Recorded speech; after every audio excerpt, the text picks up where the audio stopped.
Why, hello everybody. Welcome to another Back in My Day. Today we're going to talk about my rise and fall in poker. Now, this is basically my story of playing Texas Hold'em, poker, Omaha, and all these games, from fun to professionally to basically not playing anymore. Um, this being said, I like to preface, I still love poker. It's still my number one game, the most easily customizable and to a certain extent fair game in the world, and most enjoyable. But when I say I don't play anymore, means I don't have that enthusiasm, should I say, to carry on playing it quite a bit on a very regular basis. But the game itself, I still enjoy quite a bit. And the reasons why I don't play it more often now, I'll talk about later. Um, and also in the preface, I like to say that I'm not fantastic in poker. I'm decent, I would like to say. I'm okay. I don't make a ton of money when I did this professionally and all that. So I just want to put that out of the way. And so, let us begin. Now, basically I started off and everything's on notes. So, there's quite a bit of stuff I have to talk about. So if I have to refer to notes, I apologize. If I start out typically like most people seeing poker as a gambling thing and all of that. And I remember I used to play even like my first hand of poker probably would be like in 2005 maybe. Can't remember exactly, but probably be a 5 card stud game with my friend Jimmy in the army camp. Played that for like really low amounts. And back then, like I said, I don't like gambling. I don't like playing baccarat and all those dice games, which I used to win a casino, so I know the odds and they don't hide it. So never been my thing to gamble. But in university on the 14th of March 2007, that was probably my first hand of Texas Hold'em.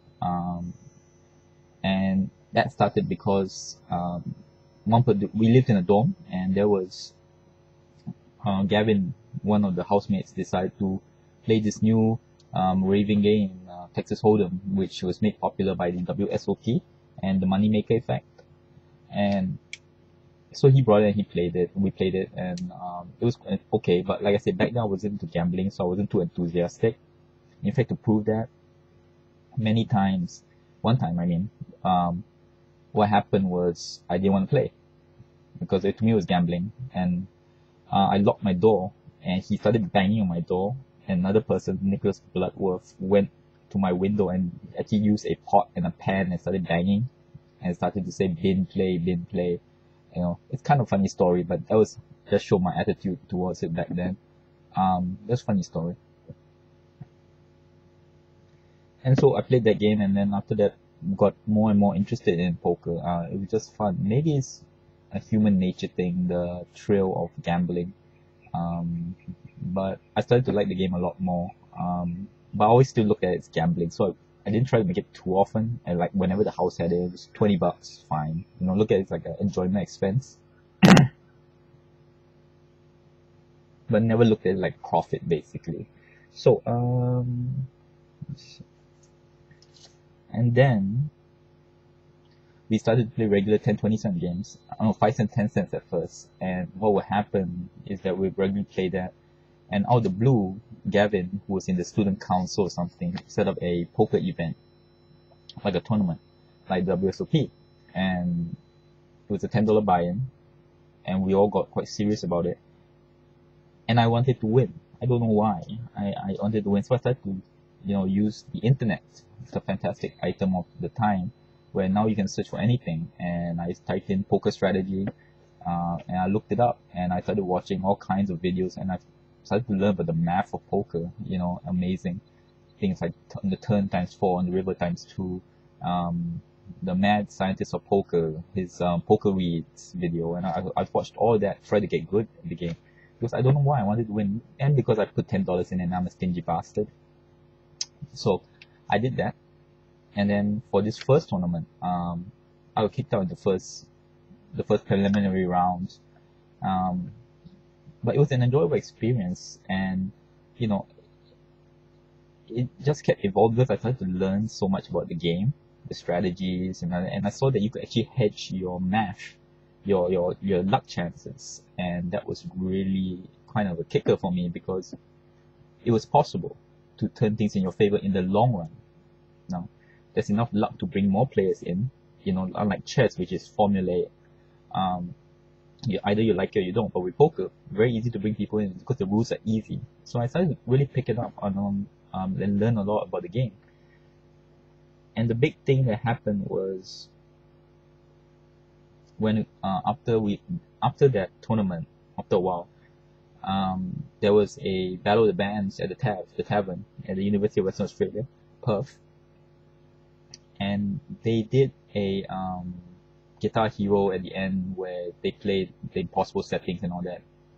And out of the blue, Julian, who one of the housemates I living with, one of the nicest guys I know, he came out and he said, "Oh, we're going to the tavern," because his friend was from Singapore, had come, called Jed, and they wanted to go, and they knew I was heavily into poker by then, and I had always kept to bankroll management, and I've heard so much about the casinos and their levels and everything like that, and I didn't want there to go because it was like a leg up.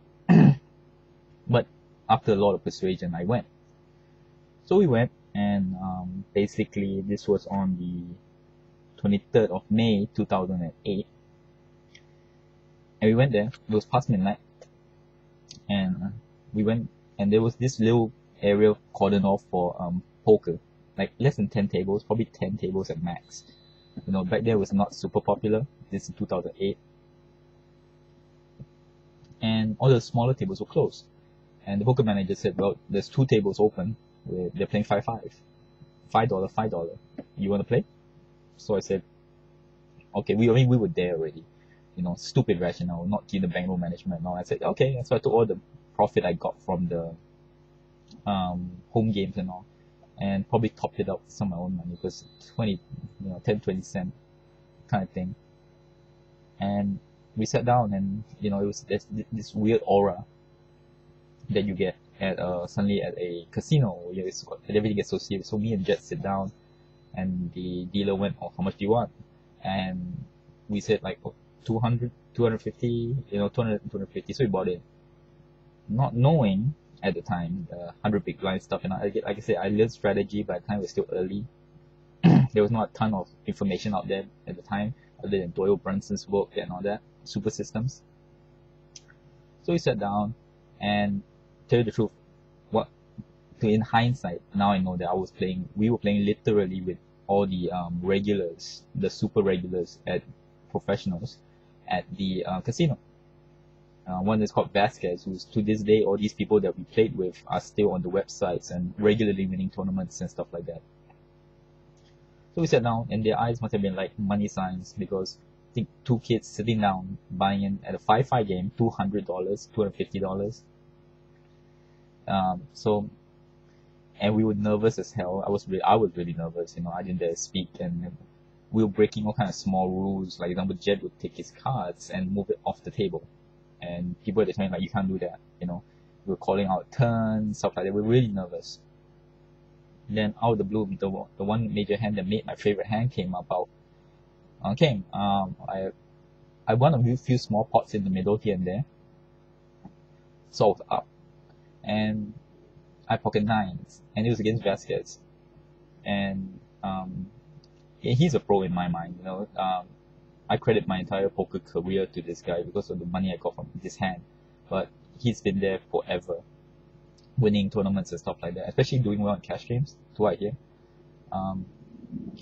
And I pocket 9s, and he raised, I flat called, and on the turn came 9 queen blank. So, I had a set, and maybe he didn't pick it up because I looked nervous the whole night. So he bet. He had ace queen, so he bet, and I flat called. And on the turn came blank. Now he bet, and I didn't have much behind, so I just went all in. And he says, "Well, you probably have it," and he calls, and yeah, he had ace queen, I pocket 9s. The thing ran out, and I won. So after that, I made quite a bit of profit. But I didn't leave straight away. I waited for about half an hour to 45 minutes, because it's an etiquette thing. You don't leave straight away. And on top of that, before we sat down, actually they were complaining to the poker manager that someone had won and just left the table to move to another table. So I did that. So me and Jed both cashed out profit, but here's the nice part. I cashed out at profit, $610 pure profit. So I left the casino 800 plus. And this is more money than I ever made, minus shares and dividends, in one day in my life. It's like, it was amazing. And two lessons I learned from that was, one, I was about to get a job at a supermarket, Myers or something like that, I can't remember. And Kohl's maybe, yeah, Kohl's. And that would pay the part-time hour, and you could do like 48 hours a week or something like that. And I looked at it, how much you could get compared to poker, where you could do something and you could do something you like. And I said, with all this profit, $610 in 2 hours, fuck it. I wasn't going to do that part-time job. So I didn't do that part-time job, and I did poker. And from then on, I played very regularly at the weekends. I was a very regular fixture on the weekends, Friday, Saturday, or Saturday, Sunday, for about 6 hours plus per session, 4 to 6 hours, depending on how good the night went. And the second lesson I learned was, after I won the $610, at the time I was, again, early to the poker strategy. There are rise and falls in poker. I actually treated all my friends to a strip club, and in hindsight, you should never spend money whenever you just win, because you're just winning, because poker tends to have a losing side too. And I learned. I mean, that it didn't affect me, but I mean, looking back at it, I really felt I wish I didn't have to spend that money. Even though they were nice girls and ladies, but lesson learned. Always spend the money when you are monetarily safe in a way. You have enough. Yep. Okay. And then the next thing that happened after that was, I went back to Singapore, and in 2nd of July 2008 was the first time I ever played an underground game. If you watch the movie Rounders, which is popular, you have KGB, and it's, illegal. In Singapore, it's illegal to gamble, minus the casinos now. But back then, there was no casinos. So this was a great game, and I went. It was run by a guy called Roy. Real shady place. Really walk in, you just feel it. It's like something ain't right, and it was just teenagers living in there. But I still kept going because I wanted to play poker. I was that much into it, and I didn't know how bad it was until the day I had to leave. I actually had organized to go, but I had to leave on that day because I had my flight back to Australia for university. So I left, and when I landed, someone messaged me and told me that, hey, on Messenger, they said that, do you know that Bishan were raided? And what happened was that I was supposed to be there, but it will work for my air ticket, and on that day, the place got raided by the police. So, that really opened my eyes to sometimes fate plays a role, and, well, maybe these games aren't as safe as one might think. Because in Singapore, it's one of those closed-eye things, like you can play mahjong, but most of the police don't bother. It's only when you take it too far, like they did, whereby they were collecting money and they were running it basically like mini casino, which rightfully so, because when I was there was a lot of stuff going around, which just the whole place just felt shady, and the host Roy was just a horrible person, not nice to hang out with, and very much a gangster in a way, not very uncouth. So that happened, and then what happened was that I started to play the normal house games, and I would go to Virtual Casino, and it's at this point that Gavin set up a second poker tournament, and this time, in fact, he's set up in a larger crowd, because poker had really taken over, uni life. Everybody played poker to a certain extent, and so everybody just paid $10. They played the tournament, and I came in first. I beat it. I almost every waking moment played, reading poker, watching videos, playing and practicing. By then, it was just a normal fixture for me to play it. And when we first started, I met that it was nice to sit down and sometimes play poker with some pretty girls and look at like nice pretty girls. But past the first poker tournament that Gavin ran, and when I took it to see that the math of it could be hedged, I tended to play for the money a lot more, and I couldn't care less really. I remember even like one time I was playing with this Japanese girl called Yuki, and I was staring at her really hard because I was trying to get a read, and in fact another girl that he said to me, "Stop staring at her, you're scaring her." So I took the game really seriously, and so he started on the 7th of September 2009. All right. Wait, 2008. Yes, 7th 2008, and he ran another tournament, and I won. I went through it. I played my game. I got lucky too, of course, because poker tournaments are also mostly luck in terms of getting the right cards at the right moment. Because you only get one life. And at the final table, I beat my housemate. In fact, even strangely, the people who played a lot were the ones who got to the final table. Mark Lu, Alvin. In fact, Mark Lu, the guy who beat me on the last tournament, that's the guy that I beat in the first table. And I just won the tournament, $150. So it's a vindication that you put in so much time and effort into something, and you learn the strategies, and it was coming forth. Money was coming in. Very happy, and so I won that, and then I started to play the casino tournaments, $80 and $85 tournaments, and that's when I probably found out I was a cash game player, because poker tournaments break your soul. The way you are beat and kicked out of a tournament sometimes. Oh, I played a few tournaments. The worst was when I had pocket kings and there was a 4-way all-in. No, 3-way all-in. And if I won it, I would have been the leader in the poker tournament, and more than half the field had gone. And this is only a 70-man tournament. So you can imagine that if you have a 3 to 4 time lead, it's quite a bit. And I had pocket kings, he had pocket nines and pocket jacks. So the odds were heavily in my favor, and of course the 9 had to pop, and I got kicked out. It hurt my soul. I didn't cry or anything, but it was just so painful, and after a few more times I just decided to just stick to cash games, so I became a regular fixture there, and I got really into it. At this time I also had met a person called Dylan Honeyman, who was an 18-year-old kid who learned about poker literally just before the tournament that Gavin ran. And he and I used to play very often. Even during exam periods, we were playing like 2-3 times a week. Me, him, and another guy called Ollie, because Dylan had bought the blue book and the green book called Poker. I think it's a blue book.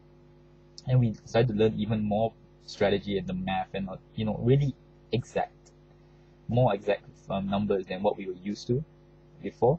So we got much better. And so we started to play on and on. And that was that. And then after that, I started, before I left for Singapore permanently, after finishing uni, I played the 5-5 game, and I started to play 5-5, and I did okay then. I did okay. Longest session I played was 12 hours. I never forget, I stood up after 12 hours straight, and I literally fell back down on the chair because my legs had literally, my whole body had just given up on itself. Longer session, I probably won't do that again. I'm not no super poker player that plays 16 hours or something like that. Not my thing. I like to enjoy the games I play. And it's amazing because there was a period before where I played 1-2 in the casino, and I was regularly, at this point, these few weeks, I was losing. I was really distraught, and amazingly, when you check the numbers back in my accounts book, I was stagnant in a way, because I was actually making enough money from the 10-20 cent games to cover the 1-2 game losses, which is quite amazing. So again, all these things add to a vindication that there is skill to the game, but it's a long-term skill, and the luck skews it in the short term, but skill is where it comes. I feel personally for poker. I always said is, in my view, 65% luck. 65% skill, and the rest is luck. So that's enough to bring new players in, but it's definitely much more of a skill game if you practice in the long term. So after that, I came back to Singapore, and I played the rig games from 26th of November 2008 to 7th of March 2009. Now this period is sad because I basically played the firefight game near my home, and I followed all the advice, bankroll management, everything until this point, and basically I lost everything. I lost all the profit for all those years of work because I did not stop. When I was just chasing my losses, I did not stop many times when I should have. I bought in more than I should have, and each time it's $500 buy-in. I always buy 100 big buys, so you can imagine how much I was just plopping out. And yeah, all the profit is gone. And just like in the movie Rounders, what happened when you lose everything? You take a job. So I worked at a casino, modeling agency, hotel, business club, all the places, and did that until one day I just decided it ain't worth it. That you are unhappy doing all these jobs, but never happy. It's like monotonous work every day. You don't feel any passion to the work. It's boring. So I decided to choose poker. And I have a video about that. I'll link below. And why I choose poker over that, because I was also, another thing that led to it is that I've chosen the philosophy and history degree because I liked it and I aced it, compared to a business degree, which even if I did, I probably could complete it. I was 1 year to completion until I quit and did the philosophy and history. But it's just a happier life because I actually turned up in lectures and everything, not just wanted to get the degree for the sake of getting a dead-end job. So I did that, and I quit and I played poker because by then I had, in between with the jobs, I had played poker and had built up my bankroll again, all the money. So I used that money to play, and at this point that I was playing probably the most poker in my life. I was playing on average 20 to 22 days a month. 28 days was the most I think I ever played in a month, and each session was about 4 to 6 hours, sometimes 8 hours. So it was constant. I would play and made okay money. It wasn't a ton of money, but it's enough for my lifestyle. So, and this is where the fall happened. Apologies. I think it keeps auto-focusing. Okay, and this is where the fall happens. And at this point, I hope I don't offend anybody, but it's just the truth how I feel.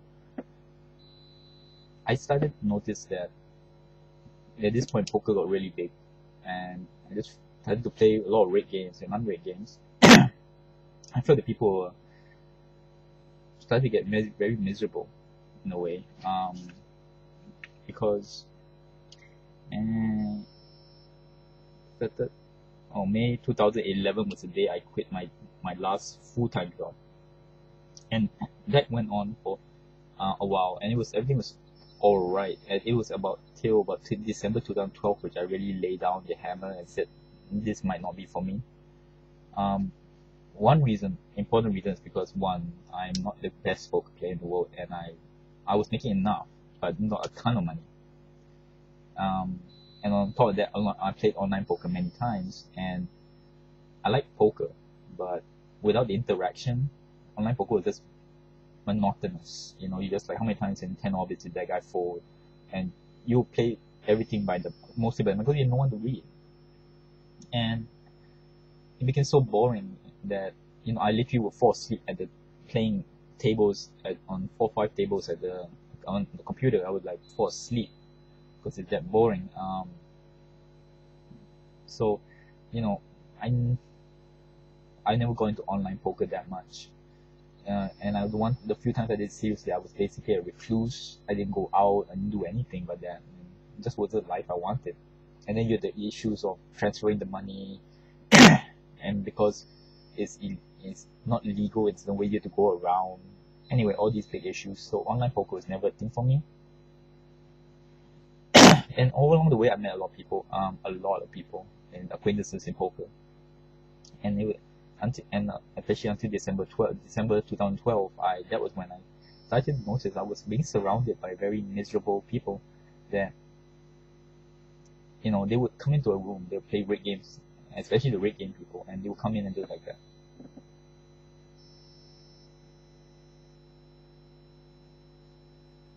That's all they did. 6 hours at the table. 6 hours at the table, that's what they do. There's no interaction. They're socially inept people. They don't talk about anything other than when they open their mouths, it's either to insult people or talk about poker strategy. And to give you an example, a person will leave the room and then leave the game, and then they will instantly, the door closed, that guy will say, "Oh, that guy's a fish. You see how he called me with those pocket queens? Man, what do you think I had?" And here's the thing, he lost. It was horrible, and everybody was weaker than them. Their point of view was the only way to play poker. On top of that, the other thing was, very often they would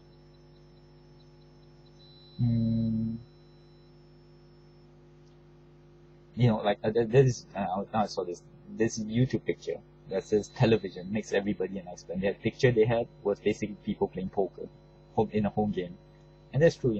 The strategy to poker is never absolute. No one can, for example, the many arguments that these people come out with when they open their mouths, which are unfalsifiable, is that you had overly aggressive style versus overly tight style. It doesn't matter which one makes it, other than you make a profit, right?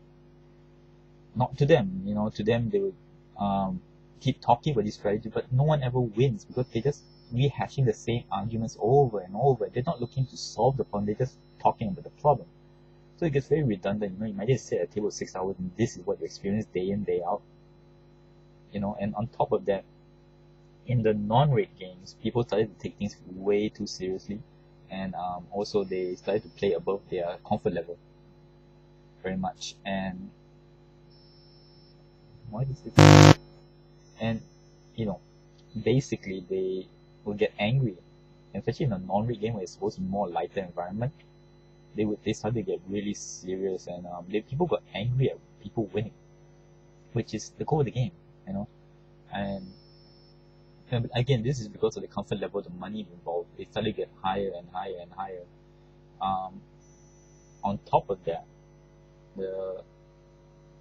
there were situations where people apply rules that apply to everybody but not themselves, that kind of thing, where if you throw 2 chips out, it's a raise, which is fair enough, but sometimes when the amount got over $56 and the same person threw it out, he would say "Oh, accident. No, it's an accident." So the rest of us didn't care. So we learned it, but it became one of those things. It became a regular problem where rules are being enforced only at certain times, blah blah blah. So the games got, the non-rate games now got too serious, and the rate games got really miserable people. There were a few gems out there, like Mark, Jen, who else was there? Larry, Mary. These people were example, and Kelvin. These people were great because when they won and when they lost, whether it be huge amounts of money, they were always good about it. It's always like a nice hand. No insults, nothing like that. They didn't. There was one pot I played with Mary, which is the wife of Larry, and it was $965 pot, and she lost, but she still said, "Okay, nice hand." She wasn't happy about it, obviously, but there was no insults thrown or anything like that. And the biggest just to sidetrack a bit, the biggest pot I ever lost was in the point where I lost everything. I was about $3,500 pot where I was in the 5-5 game, and there was a 4-person almost were contributing to the pot where it's about $3,000 left. It was 4 cards to straight flush, and I went all in at the end. The businessman who owned a leather business, an Indian guy, tanked, and someone called time on him, and he called, and I only had a king high flush, and he had an ace high flush, and the host told him, like, this guy, the tightest, me basically, I was the tightest player at the table, how could you call him? And he said, because I blinked. Well, to this day I don't know whether that's true, but just a story. And so yeah, going back, people like Mary, Kelvin are fantastic to play with, because example Kelvin, he's a very aggressive player, but he doesn't ever take it to heart. If he loses and he wins, most time he's still smiling at the end, Fun guy to play with, crazy guy to play with, but actually a fun, nice person too. And yeah, but those, strangely to say, were the minority. the majority of people admitting rate games and all were really not very nice people. Everybody became an expert. Everybody started to get offended very easily. Like example, in the rate games, there was one time where I asked people this question that very regularly to many people, especially the people with attitude problems or who are problems themselves most of the time, that if you met a person who's regularly losing, would you treat him nice so that he will come back, or would you tell him to his face and annoy him so he'll never come back? And they would say, "Oh no, I'm totally the guy who would bring back the fish and all that, fish being the weak players." And this one time, this one guy I talked to, and he said this. There was this Eurasian kid who, like me, probably in the day, came back to Singapore and wanted to play some poker. He went to a rate game, which I was in. And what happened was that the guy had called this regular player all in, and the so-called fish won, and the guy was not happy. And this is the thing: the whole night I only played with this guy this Eurasian kid one time. He was regularly not doing well, and the regular players started to get angry and said, started insulting, point to him and say things and all that. Then a few hands later, they played the hand together again. And what happened was that the regular player actually had the best of it, but at the end, on the turn, he didn't raise, and so the hand ended. And then someone turned to him like, "Why didn't you raise? Could have got more money out of this situation." And he said, "How can I raise? Look at that fish over there. Well, you don't know what he would do." It's like the guy got, of course, the Eurasian kid got very uncomfortable, and he lost that amount of money. Then he left. And his thing, he brought in about $100 only, $100, $150, and he could have cashed out $15 to take a taxi home or something. But you can tell this kid that money is not an issue when he actually, you spend $150, you have $15 left, and we were playing 1-1, so that you could actually just go all in the next hand and just see whether you won. He actually gave it to the dealer as a tip. So I was thinking in my head, this is the guy you chased away? You're an idiot. So, I'm meeting people like that all the time, and, they were not sociable. All they wanted to do, and when they opened their mouth, was poker, poker, poker. And that's fine, but the thing they were talking about, poker, could never be solved. There was always the problems they concentrated, not the solution. So, and their egos were so huge, everybody was like, "Oh, I'm better than this guy," and every time the door closed, that's a fish, And I was surrounded by that, and so I got less and less enthusiastic to play, and what happened was that the rate games started to become this thing where anyone who walks in the door, I would look at them and go, "Oh shit, that guy's here." And then the non-rate games started to charge. In a way, it's a small amount, but they charged. And so now you got these non-rate games who started to even become more serious. Now they're charging money, and the rate games become miserable because of the people. All right. So in the non-rate games, the thing is that I must say I don't feel it's worth the trouble with how much that they were charging for non-rate games, and they were dealing the whole night. They'd provide food and comfort and everything. And people, you see, the thing is, I don't feel it's worth it because once minute you charge, no matter what you charge, people will expect something, and you're not getting enough to do certain things. So what will happen is that there will be always this conflict, like, "Oh, I don't want to go to this place because it's not comfortable there, and then I have to pay when I get there." And then the person who's making that small amount of money is like, "I don't earn enough to do this." This back and forth argument that comes out once in a while, gets really uncomfortable, and so all these combinations added together, plus the fact I'm not that great a poker player. I make enough, but not a ton of money. That just one day I just said no. I just said, "I'm not going." And I told myself at first, like, it's going to be a 1 week, 2 week thing. And out of the blue, it started to go longer and longer till, by the start of the video, I haven't touched a physical hand of cards since for about 11 months, I think. And the last hand of physical poker I played was 10th of February 2013. Today is the 3rd of December 2013.